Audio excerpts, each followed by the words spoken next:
So here we are. Good morning. We are now in Parsha Acharei. And Parsha Acharei begins by describing the service of the high priest, the Kohen Gadol, in the Holy of Holies during Yom Kippur. And this time is the coming together of the most sacred aspects of the holy, on the holiest day of the year, the holiest person, who is the high priest, entered the holiest place on earth, which is the Holy of Holies chamber in the temple sanctuary. And there he would pray on that holiest day, time, space, soul, on behalf of all of the people and secure their atonement. Now, it's interesting that in English, atonement, if you read it, looks like at-one-ment.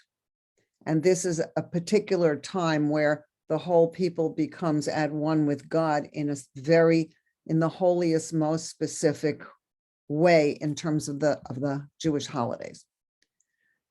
So the goal of our own Yom Kippur service, that's a prayer service, is to access the Holy of Holies of this temple.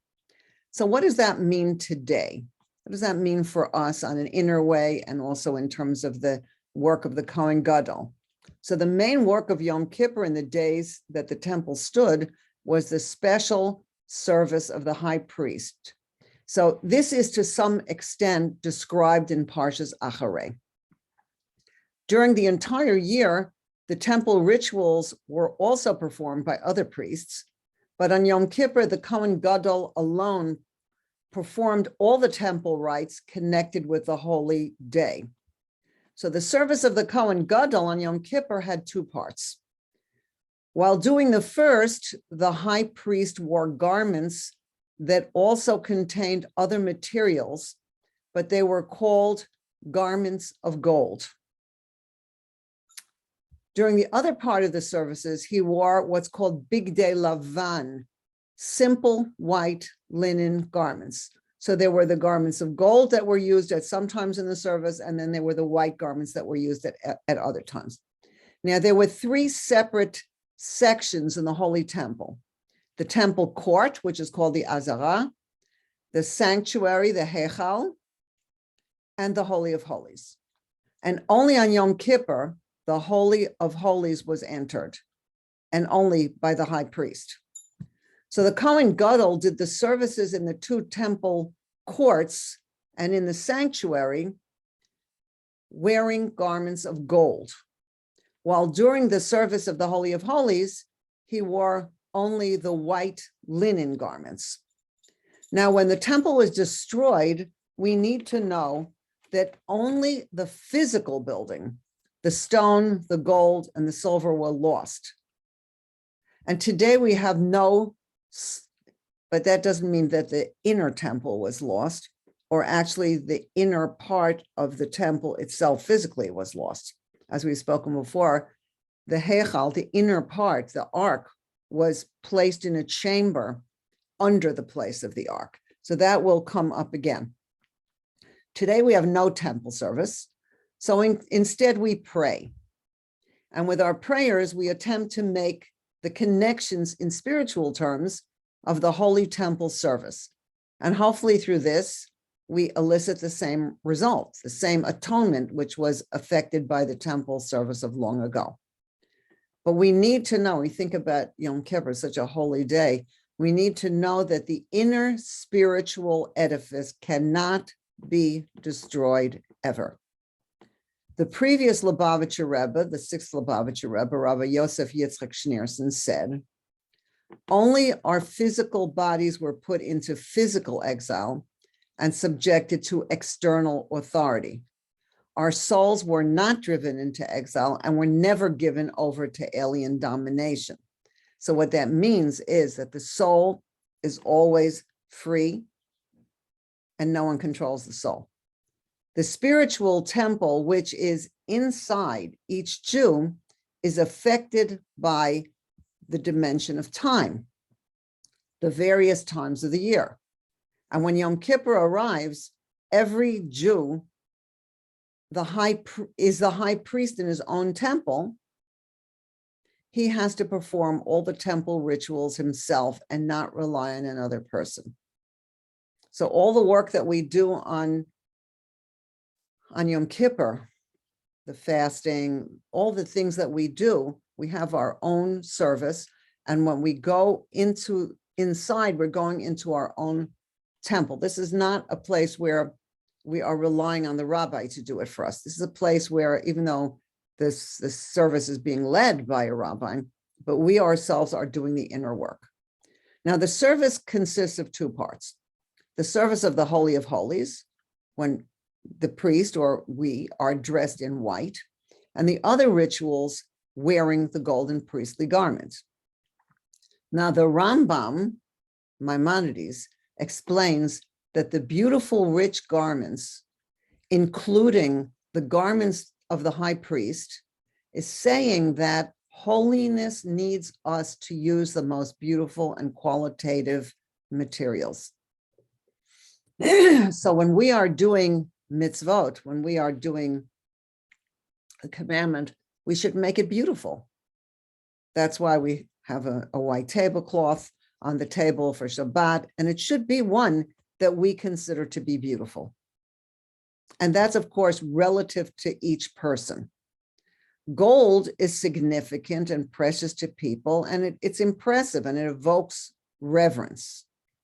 So if that's the case, and we try to make our home beautiful for Shabbat, and all the time, actually, we have to use our taste to make it the way that we think is beautiful in terms of serving God all the time.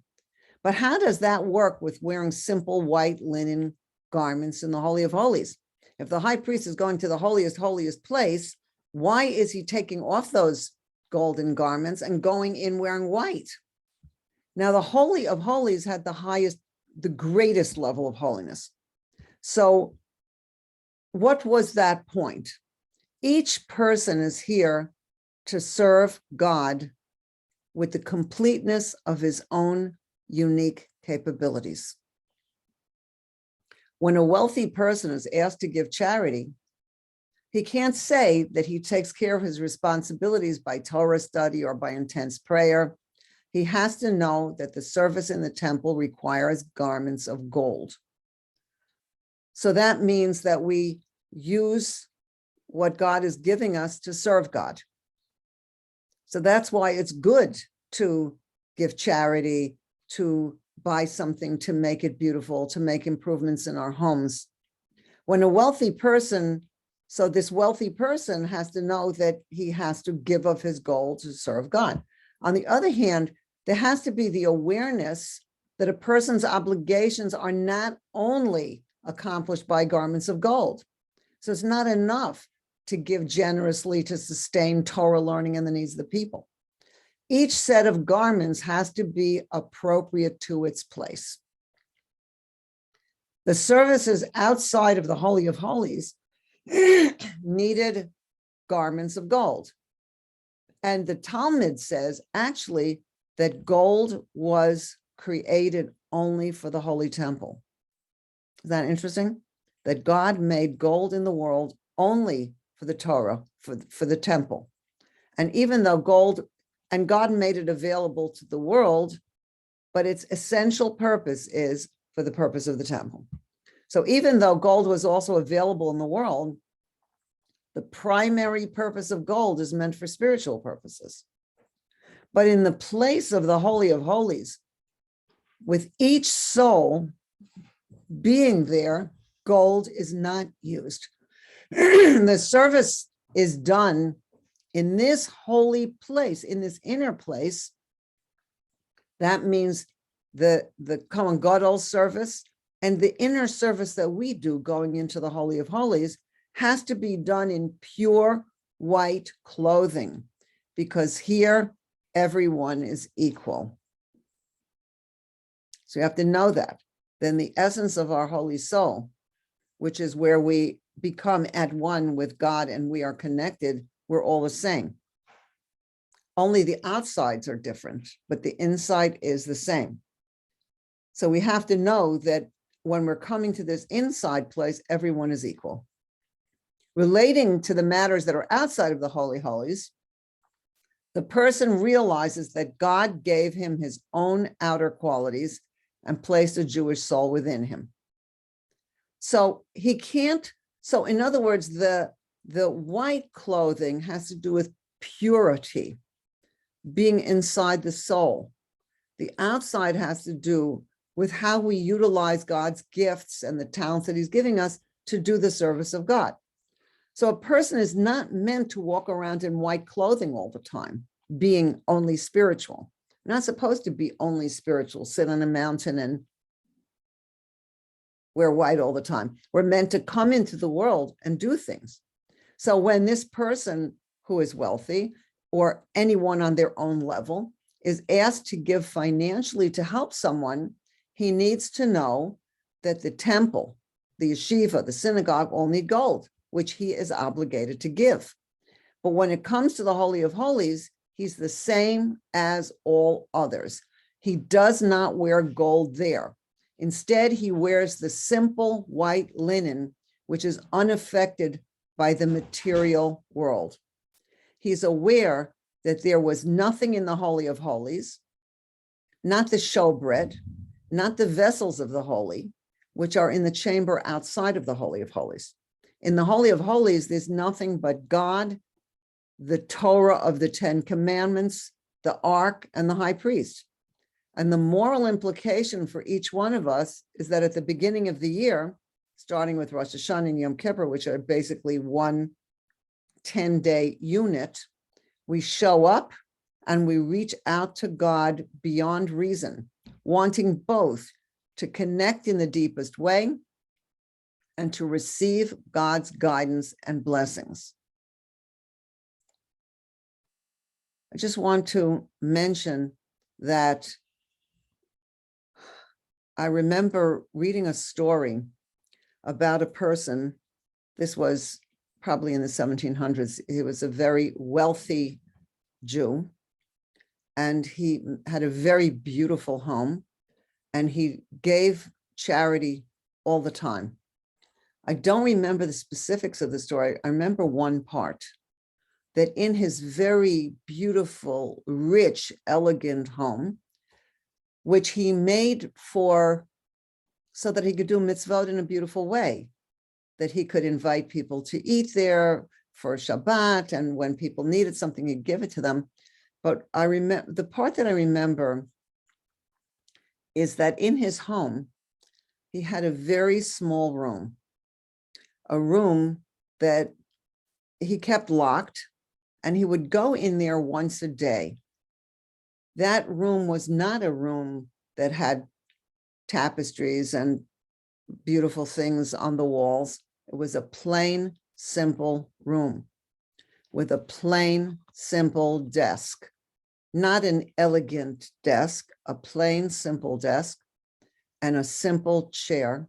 And he would go in there every day, once a day, for some minutes to recognize that everything belongs to God and that he is a soul and a body, and that God is the one who makes all decisions, and that when he makes a decision, it's all for the service of God, that he would be a channel for whatever God wanted him to do. So he would go into that room, and sometimes when he wasn't sure what to do or how to handle a situation, he would go into that room. What does that mean? That he would stop thinking of himself in a certain kind of way. He would not think of himself as somebody who has or does not have. He would not think of himself as a person who, however one describes oneself, that he stopped describing himself, that it was like going into the Holy of Holies on Yom Kippur, that he would go into that place and recognize that he was a soul in a body, a soul connected to God, and that everything was God's decision. And that then he could come out from this inner peaceful place and know where he was coming from. So this is something that's very important for ourselves, that to take time to pray, to learn something, to sit quietly, to come to the inner place of who we are, into our own inner Holy of Holies. So when the person would realize that he's doing the work that is God's work, that he's really an inner soul, then the person has to do that work of the inner temple. And that even in our times, that means that we have to know when to wear garments of gold at appropriate times and where to wear garments of linen, where that's for the inner service. So what this is really saying is that we have to have our own inner service where we're connecting into God. And we have to have our service where we are serving God in the world. And if a person does this successfully, he will have both the physical and the spiritual, as the Kohen Gadol did. Now, in the times of the temple, and we see it on this day because we're talking about Yom Kippur. And on Yom Kippur, the high priest changed clothes many times. It's spoken about, not the entire service is not here. So it doesn't talk about, about what the Kohen Gadol does every single day, when there are other people also doing the work of the Kohanim, when he wears the gold and the other ones are wearing the more simple clothes. But in the times of the temple on Yom Kippur, there were times, because the high priest did all of the service, there were times that he put those clothes off and took those clothes on and took those clothes off. And we see this in our Parsha. First, he put on garments of gold, then of linen, then of gold, back to linen, and then garments of gold. And all this is signifying that in our life, the material and the spiritual are not distinct and separate, but coexistent. That the work that we do and who we are, what we're in the world to do, has both the coming from the inner, showing up for God in the inner, being soul connected, and then coming into the world to do the work that we do, that we are meant to do. Now, on Yom Kippur, each of us looks into ourselves and prepares ourselves for entrance in the Holy of Holies. It's actually interesting that we start on the day before Yom Kippur. Well, the whole 10 days starting on Rosh Hashanah are part of the process.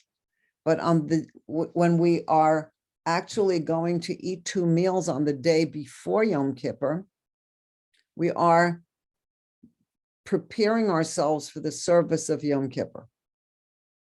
And the meal that we eat after Yom Kippur is also the completion of the service. That actually we'll be talking about that as well, the completion of that service. So the Holy of Holies that we go into, which contained only the ark and contained the tablets of the 10 commandments. These were the 10 commandments that God wrote, etched into stone. So the writing in the commandments was writing, it wasn't writing like the way a Torah scroll was written. A Torah scroll is inscribed, words are inscribed on the surface of a Torah scroll with a quill and with ink. But the 10 commandments, the writing was etched in stone by God. Now, etched in stone means that you can't take it out. In other words, God's word was part of the tablets, not an added component to its being. The tablets could not be erased. That means that within the Holy of Holies in the heart of each of us, the bond that we have with Torah is like hewn letters that are part of ourselves. There is no time that we are ever truly distant from God. Nobody, none of us, because in our soul is etched the connection with God. That's who we are. We are connected with God. So we need to know that all the time. So even when we need to increase in behaviors and things that we need to do, which we do need to do our service in the world, we should not feel that we're far from God. We should always feel we're connected, and that what we want to do is to be a channel for godly behavior and to make our work in the world more connected to our inner who we are. When Yom Kippur arrives and the Jew has to enter the Holy of Holies, he could be concerned about how could he enter this holy place when he doesn't have the outer beautiful deeds and study that are far from perfect.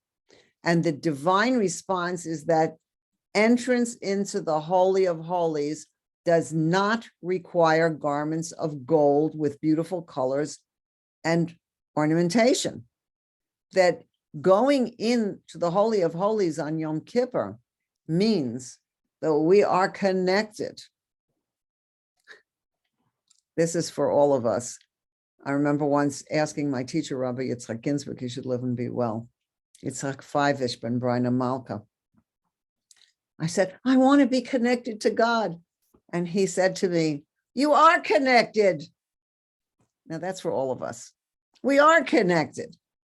Could we make improvements in our behavior in the world?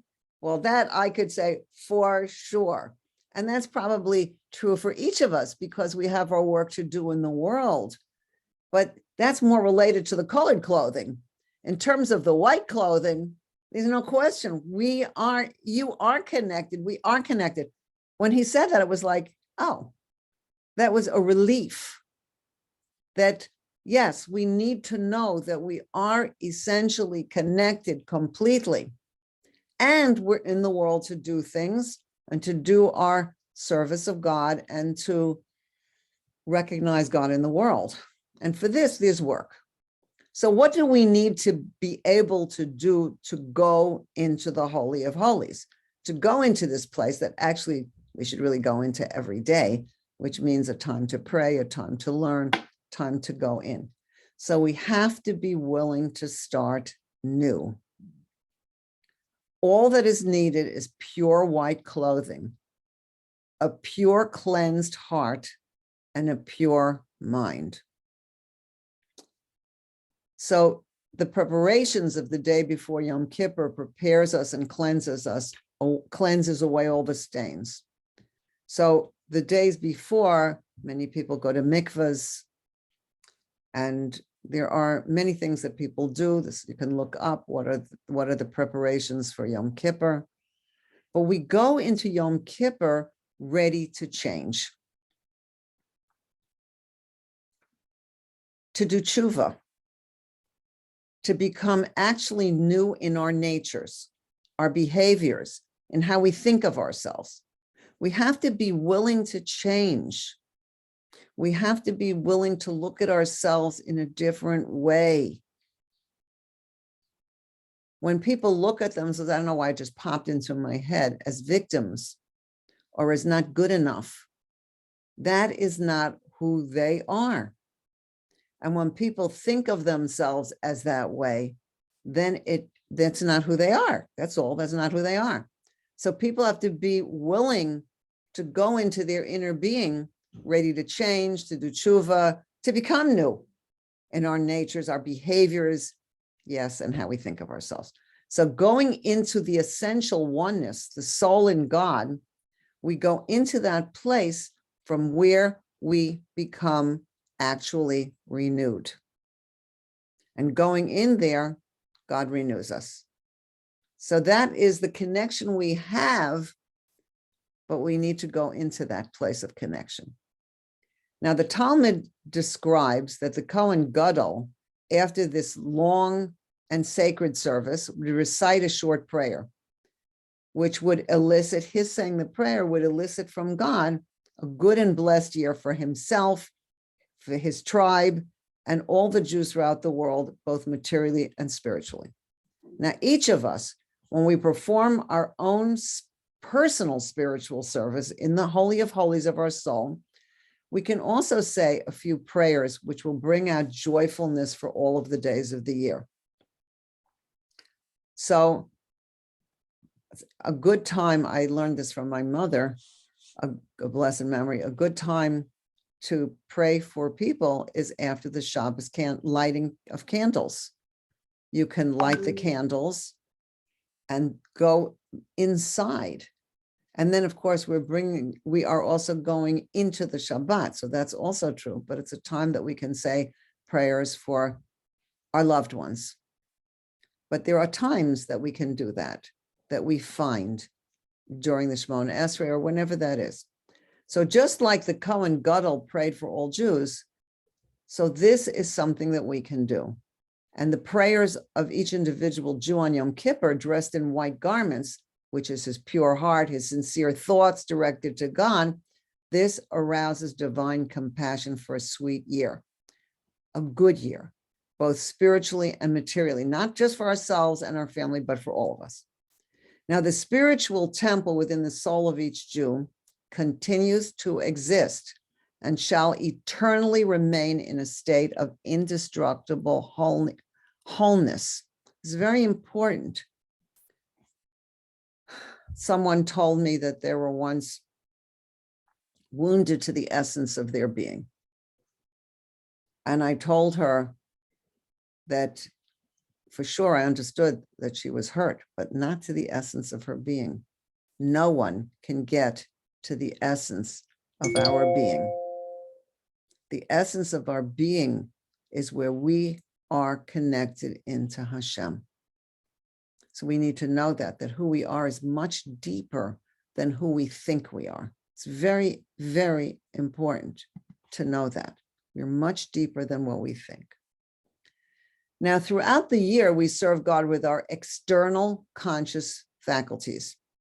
We connect with him with our minds by trying to understand him and his messages. We work on creating a warm and emotional relationship with God, and we do this through learning and contemplating on God's greatness and kindness toward us. That's why some people have a gratitude journal, or some people think of 5 things in the morning or at night that they're grateful for. Or sometimes this helps people when they want to enter their inner being, that starting with gratitude is a good way to do that, because the gratitude brings us back into, yes, God is the one who's taking care of me. But the human mind and heart are changeable, not like the soul. We work on ourselves to grow, but our work is more like the scroll that is written on parchment and can be erased and repaired, but it can be erased and repaired. At our core, we're connected to God, not because of any effort or cultivation. It's who we are, an actual part of God himself. On Yom Kippur, we have the ability to access this normally subconscious chamber. On Yom Kippur, we could go into the deepest of the deep. Now, in a different way, we can do this on Purim. And in a different way, we can do this on Simchas Torah. So that's good to know that God gives us access to the inner part of our being. And this is something we can do. And when we're doing it on Yom Kippur, we're refreshing our relationship with God for the year to come. And we also have, this affects our relationship with God. And God is reminded that his relationship with us is also part and parcel of who he is, that we are part of God. So no matter the transgressions of the past year, God gives his children atonement and seals them in the books of life and prosperity. Now, throughout the year, the high priest was bedecked in resplendent attire while performing his deeds. For his duties, he had to be in garments that featured gold, an array of precious stones, and the finest materials. But when entering the Holy of Holies, he wore white. And we do have the qualities that God has given to us. Also, we have done magnificent deeds or gained impressive Torah knowledge with which we live during the year and with which we do our work. So sometimes we don't even realize that we have done something for somebody that is important to them. But we are in the world available to God to do the service that we're here to do. And for this, we need to be utilizing our qualities. That's very interesting. I was looking in the Hayom Yom for yesterday, and it said, happens to be right here. Every individual is required to serve God according to his nature and spiritual level. A person who can pierce pearls or polish gems, yet occupies himself with baking bread, is considered to have sinned, even though this too is a much needed task. And the parallels to this in our divine service are obvious. That's why I need a good recipe, a simple recipe for baking bread, for baking challah, if anyone wants to send me one. So, because we have to know what is our specialty. If somebody knows how to polish pearls, that's what he's supposed to be doing. He's not supposed to become, as his work in the world, a baker of bread. And somebody who is an excellent baker of bread, and that's what he's really good at, that's what he should do. And people shouldn't try to make themselves into something they're not, in the sense of that we're given talents to utilize, and we should utilize those talents. But when we enter the Holy of Holies of our soul on Yom Kippur, all that is needed is purity of heart and mind, and this readiness to start new. When we go into the Holy of Holies, we're not polishing pearls, we're not baking challah, we are going in with this simplicity. So what does it mean to start new in the sense of doing our work in the world?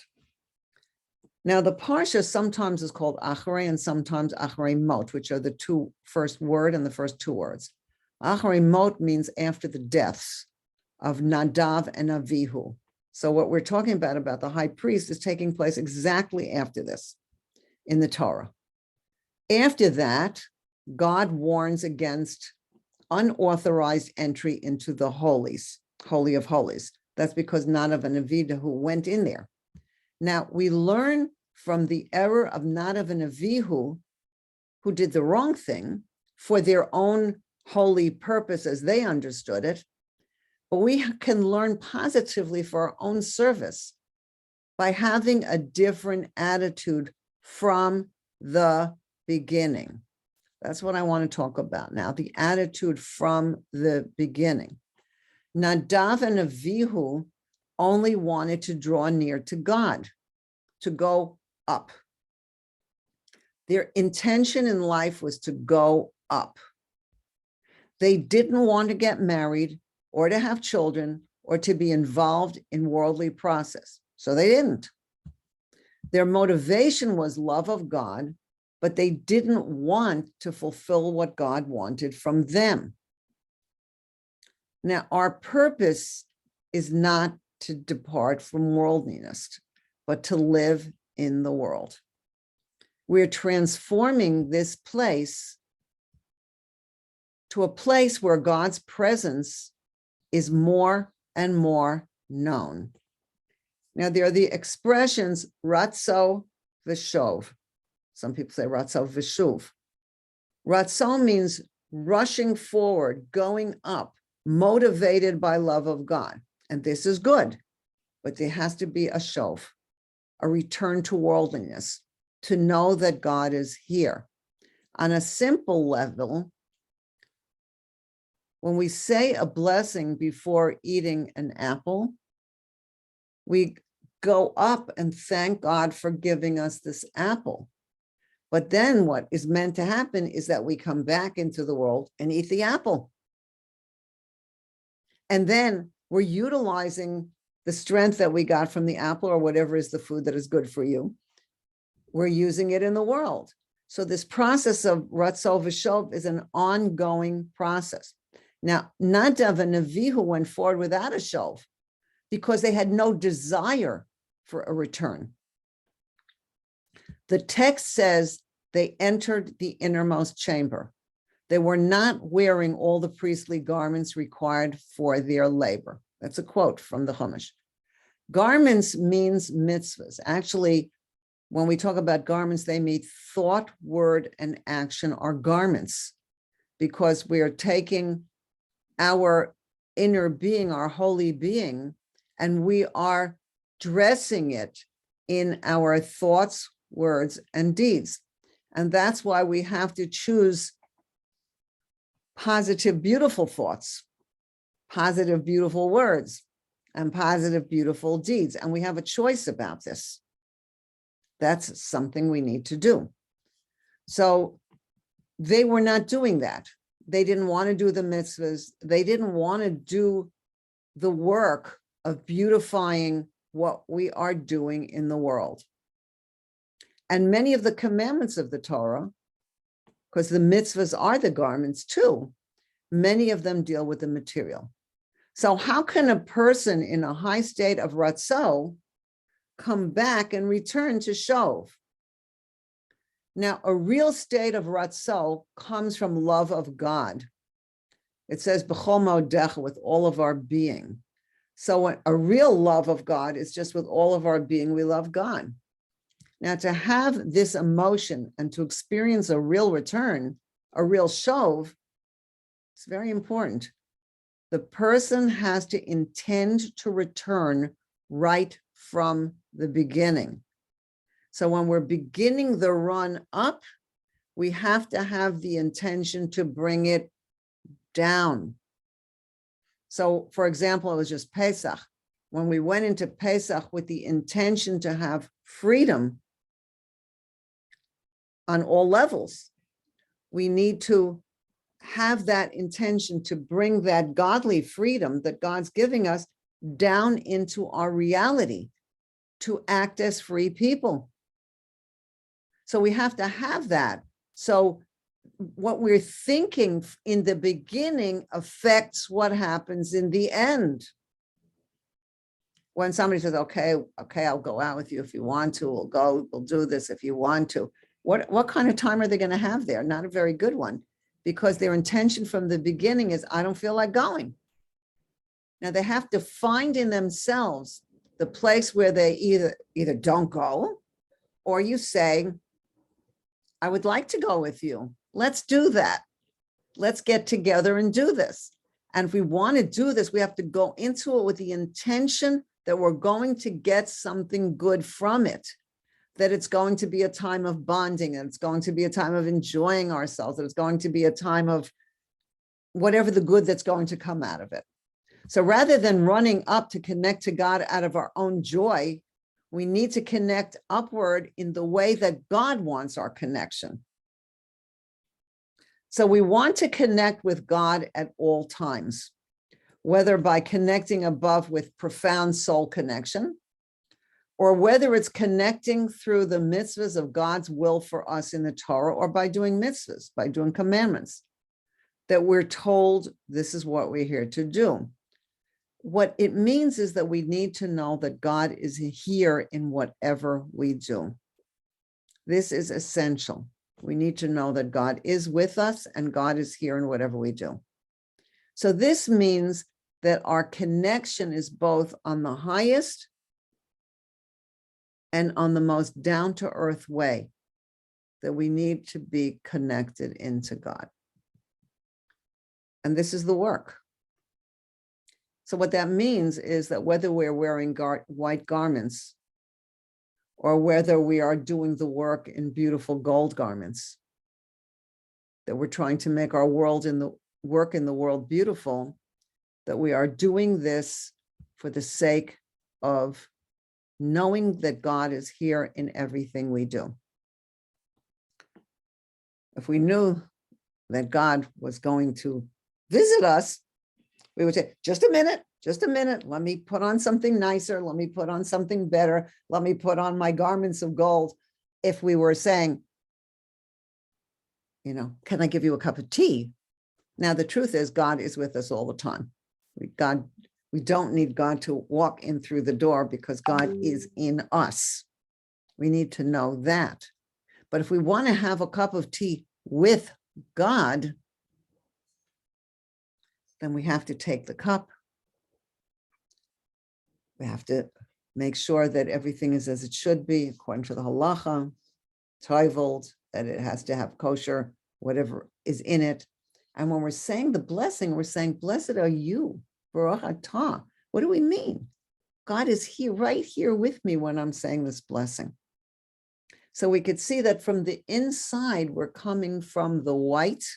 Blessed are you. We don't say, he's blessed, like when you talk about somebody who's not here. Blessed are you. And so when we are sharing that cup of tea and thanking God for the tea, we're both the place where we go into the inner place, to the Ata, blessed are you. And then we come out into the world where we're using a cup that is beautiful to us. We are doing things in a refined, beautiful way. And they're both about knowing that God is here and being connected. And that's the work. Now, the Mishnah describes the final moments of Yom Kippur, which is for me one of the most beautiful times when we go into the Holy of Holies. And then we come in and we say, Shema Yisrael. There are classes on Yom Kippur, and we'll talk about that when we get closer there. The high priest washed his hands, sanctified them, and feet at the end of the service. He undressed and immersed himself in the mikveh, and he got dressed in the golden clothing. He sanctified his hands and feet again and entered the sanctuary, not the Holy of Holies, the Hechal, where the menorah and the incense offering and the showbread are. And he entered the sanctuary to burn the holy incense and to light the menorah. That's what he did at the end of the day of Yom Kippur, as he did every day. After sanctifying his hands and feet again, he undressed and was given his own clothing, not the clothing that he wore in the Beis Hamikdash, but his own clothing that he owned, not his uniform, so to speak. And he was escorted home, where it says in the Mishnah, where a festival was prepared for those he held dear, celebrating his peaceful departure from the temple. Now we do go after Yom Kippur and eat a meal. But the Maimonides, the Rambam, when he's talking about this Mishnah, he adds two details. After the Kohen Gadol got dressed in his own clothing, he headed home and was escorted not only by his close people, but by the entire nation. People walked him home, and they walked with him until he reached his home, where a festival was prepared to celebrate his peaceful departure. I just have to say that one of the laws was that in order to go to the Holy of Holies, the Kohen Gadol had to be pure. And if there were times when people in our history sadly bought the office of the Kohen Gadol, all they wanted to do was get high. So they went in there and they didn't survive, because the level of holiness is so profound inside our being. That's what I meant when I said, no one can touch the essence of our being. In that place, we are connected into God.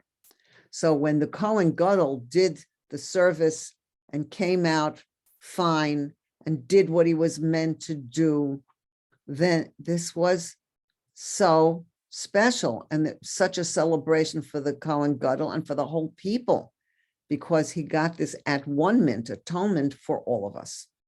So we notice that according to the Rambam, a few escorts somehow evolved into a nation of escorts.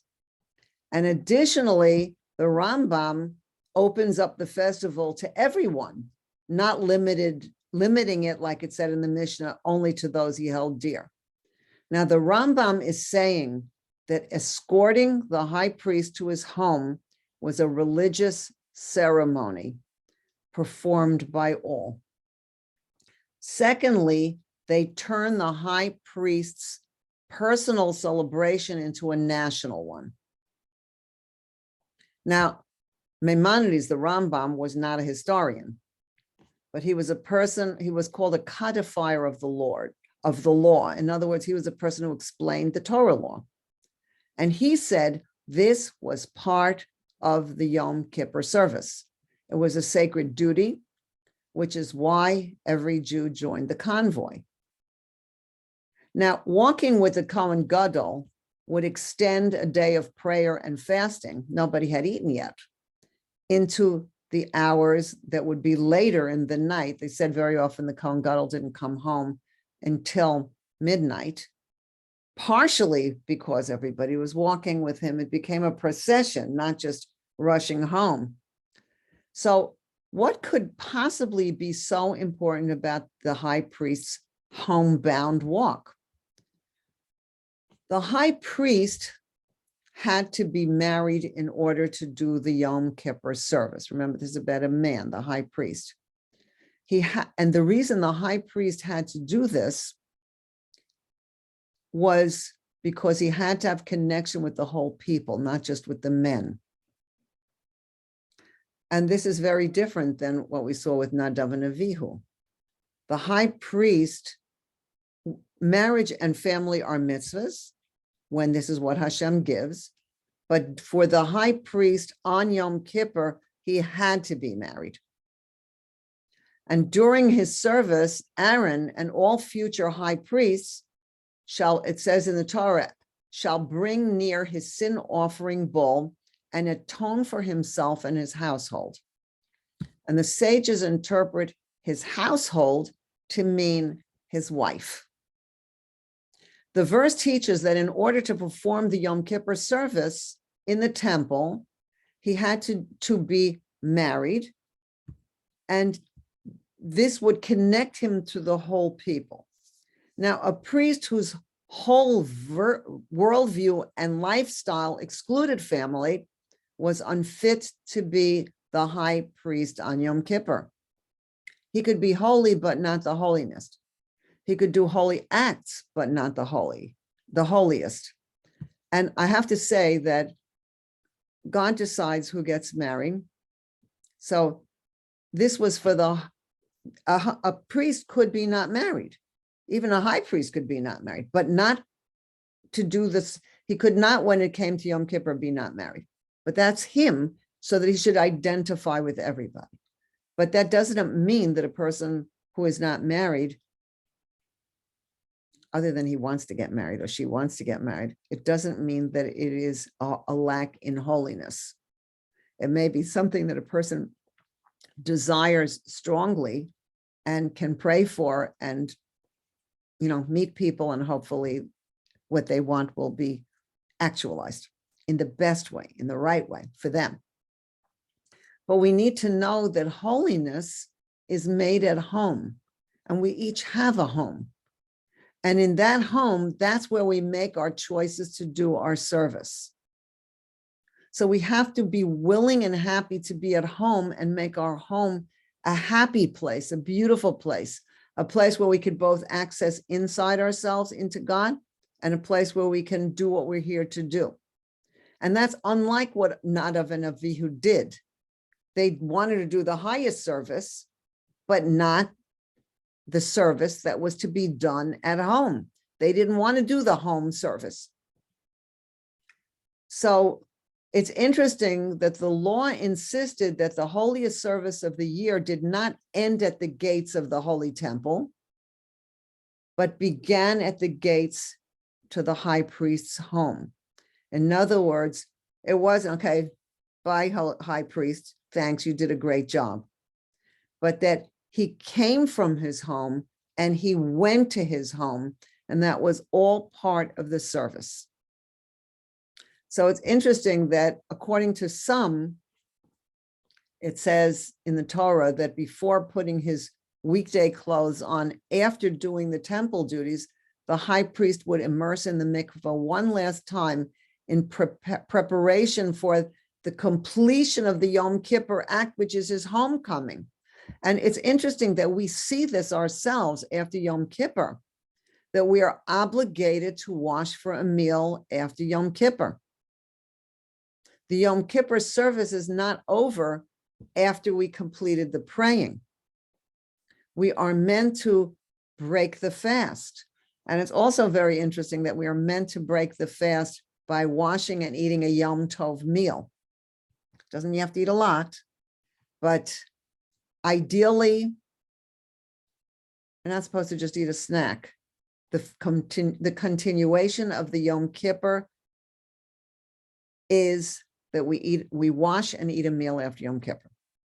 So I wanted to talk just for a moment about this, where we're coming from in terms of where we're going to. The Talmud talks about the four who entered the Pardes. Now the Pardes sounds like paradise, doesn't it? That's no accident. They entered into paradise, into the Pardes. What does it mean? Into the garden of Jewish mysticism.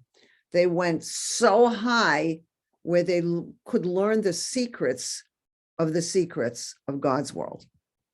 4 of them went in. So I'm not going to tell you the whole story about it, but of the 4 who went in, only 1 came out whole and well.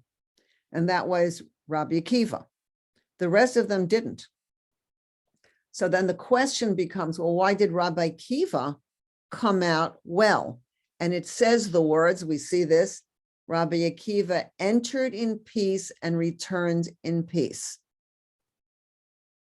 So the other 3 went up into the mystical worlds with the intentions of connecting up high. Again, remember, getting high is not what we're here for. And they didn't think about coming back, even though each of them could have, but they were just in a certain sense thinking about themselves and getting high. So each of them in different ways did not come back. What we learned from Rabbi Akiva, who did come back whole and healthy and better for the experience, what we learned from Rabbi Akiva is that his intention to learn the mystical secrets came from his intention to bring what he learned back home and to teach them to his students. So Rabbi Akiva's intention to go up began, his Ratzov began with his intention for Shov, to bring it back home. And after we do our work in the world, we enter our homes as a new beginning. So when somebody is visiting their family, for example, for Pesach or after Pesach or any time, they have to think, how do I want to come back? What do I want to bring back from this experience? Because could there be disappointments? There could be disappointments. Could it be that it wasn't what I exactly was hoping it would be? But we can't just go into an experience of serving God wanting to get high. We have to say, what I would like to bring back is, and obviously what we're bringing back has to be something we can bring home. So when we go, before we go in the first place, we have to have a good attitude about what we are going to bring back. And sometimes, when people visit the children, what they bring back is, I enjoyed the little children. I enjoyed whatever I enjoyed. And sometimes people are disappointed in some ways, but they say, I did my part the best I could. And I pray for our children to do the best they can. And I am grateful for what I am grateful for. And then we come back with joy. So we have to have that intention in everything that we do. What do we expect to bring down into the world when we know we're going to go up to something higher? What are we going to bring back? This is very essential, that we don't just walk into situations thinking about somebody goes into a department store with no intention, just looking around. There's nothing they need. There's nothing they want. There's nothing that they intend to buy. They just wander around and they come out. And what are they doing? They're still wandering around. As opposed to a person who says, I need to get a new garment for Shabbos. So they pass by all the departments. They don't need a pot now. They don't need shoes now. They go right for what they need. And the intention is to get it, bring it back, and use it. So this is something we have to train ourselves to do, to begin every day with a good intention. And as we've said many times, Rabbi Nachman says, you have to start new every day, and sometimes many times a day. So sometimes we find ourselves, what am I doing in this department store after all? Yeah, how did I get in here in this wandering around business? Just a second, stop right now. Breathe, have a new beginning. What would I like to do right now? And that might include leaving the department store. Just go forward and begin again and again and again. So we have to see that we learn both from the high priest, we learn from Rabbi Akiva, and we learn from not doing what Nadav and Avihu did. So that when we do our work in the world and we enter our homes, there is a new beginning. So when a person did good things in the day, it's a good idea to have a little notebook, possibly where we write down a few good things that we did in the day, so that we know that we're bringing that forward into our home and that we're happy for that hello we said to somebody, or the phone call that we made, or the accomplishment that we did, or even if it's getting the laundry done, that what we intended to do, we did, or at least we did whatever we did of it, and to be grateful for that and come back into our homes after the work with joy. So for the high priest, through the support of his wife, he was able to do the entire priestly service, including the entrance into the Holy of Holies. So the woman supported her husband in going forward to do what he needed to do. And only then could he come out in peace and say a special prayer for material blessings. The prayer that the high priest said when he came out of the Holy of Holies was a very down-to-earth prayer. Material blessings for rain, including that God should not listen to people who are praying that it shouldn't rain. You know, sometimes you're going to have a party and it's going to rain. It's going to rain on your party. But God, the high priest is saying, don't do that. God, please, we need the rain. We need the water. Give us the rain. Give us in the water in good times. And for healthy births, that people who are pregnant should have healthy pregnancies all the way. He was praying for each and for all of us. So the wholeness of our lives, with all who we are, with our holy souls, we are meant to use our talents and our gifts. We're meant to connect into our souls. We're meant to use our talents and our gifts, and they're all part of the holiness of our lives. In other words, that we need to, whether we're wearing the white clothing of holy moments, or whether we're wearing the beautiful clothing, the golden clothing, where we're utilizing our talents for the good, that we are always in God's presence, and we have to know that. And if a person doesn't feel that way, then he has to know what helps him to do that. Different people are different. Some people say they like to do something. They like to wash the dishes. That's going to make them feel calm and centered. They like to call somebody, makes them feel calm and centered. They like to have a book that they read, something that brings them back to a holier center from which they can then do whatever they need to do. So whatever it is, we need to work on this in ourselves so that we're doing the holy work wherever we are.